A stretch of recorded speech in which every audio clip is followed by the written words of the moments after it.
I remember posting videos and thinking, why isn't anyone connecting?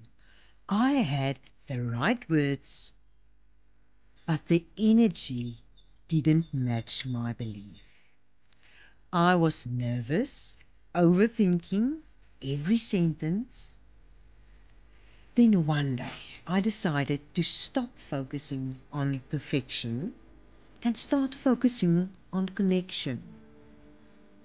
Before recording, I took a deep breath, smiled, and reminded myself why I'm here. I'm here to help other moms build something of their own, to show them what's possible in just 2 hours a day. And when I started speaking from that energy, everything changed.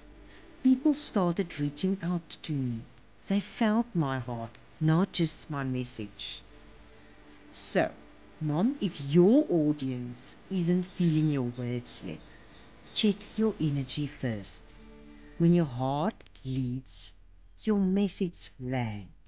And that's exactly what you learn inside of the blueprint. So comment ready if you want to check it out.